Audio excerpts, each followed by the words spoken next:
नमस्कार, आप देख रहे हैं जे प्राइम भारत और मैं हूं आपके साथ ज्योतिका। आइए रुक करते हैं खबर की ओर। वृंदावन में जहां प्रेमानंद महाराज पदयात्रा कर रहे थे वहां सन्नाटा। वृंदावन में प्रेमानंद महाराज बीते 9 दिन से पदयात्रा पर नहीं निकल रहे हैं। श्री कृष्णम शरणम सोसाइटी से लेकर प्रेमानंद जी के आश्रम तक 2 किलोमीटर लंबे रास्ते पर अब पहले वाली रौनक नहीं है। पहले यहाँ 50,000 से ज्यादा लोग उनके दर्शन के लिए जिस रास्ते पर खड़े होते थे, करीब 2,000 छोटी छोटी दुकानें लगती थी। प्रेमानंद महाराज की तस्वीर, धार्मिक साहित्य, फूल, कंठीमाला बेचकर लोग अपने परिवार चलाते थे। अब दुकानें भी कम हो गई हैं। कुछ दुकानदार हैं जो हर रोज वैसे ही अपनी दुकान सजा रहे हैं। पहले जैसे लगाते थे, सड़क पर रंगोली भी सज रही है, इस आस में कि एक दिन प्रेमानंद फिर से पदयात्रा शुरू कर देंगे। दुकानदारों का कहना है कि कारोबार चौपट हो चुका है। संत प्रेमानंद अब कार से रमन रेती तक जाते हैं।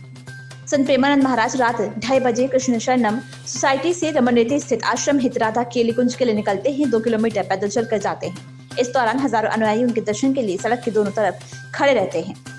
अब वे सुबह 4 बजे कार से रमनरेती तक जाते हैं और फिर वहां से करीब 100 मीटर पैदल चलते हैं। रात्रि पदयात्रा से 3 फायदे थे।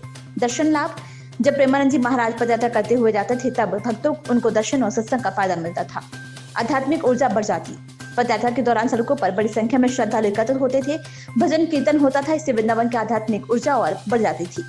कारोबार का फायदा, लोकल दुकानदारों को फायदा मिलता था क्योंकि बड़ी संख्या में श्रद्धालु यात्रा के दौरान प्रसाद, फल, फूल, दीप और अन्य धार्मिक सामग्री खरीदते थे।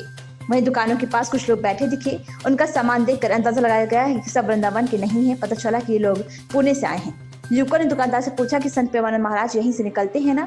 इस पर दुकानदार ने बेमन से मना करते युवकों का यह दिल पुणे से आया हुआ है। शुभम ने कहा, हम प्रेमानंद जी महाराज की एक झलक देखने आए थे, मगर अब वे पैदल नहीं जाते हैं, इसीलिए यहीं पर बैठे हैं। यहीं पर हमारी मुलाकात पाठनकोट से दर्शन करने आए निधि से हुई। उन्होंने बताया कि कुछ लोगों ने विरोध किया था, जिसकी वजह से उन्होंने नियम ही बदल दिया। हमारा महाराज से निवेदन है कि वे पहले की तरह दोबारा इस रास्ते से पदयात्रा करने लगे। लखनऊ से अंकित तिवारी की रिपोर्ट। इस खबर में बस इतना ही। बने रहिए जे प्राइम भारत के साथ।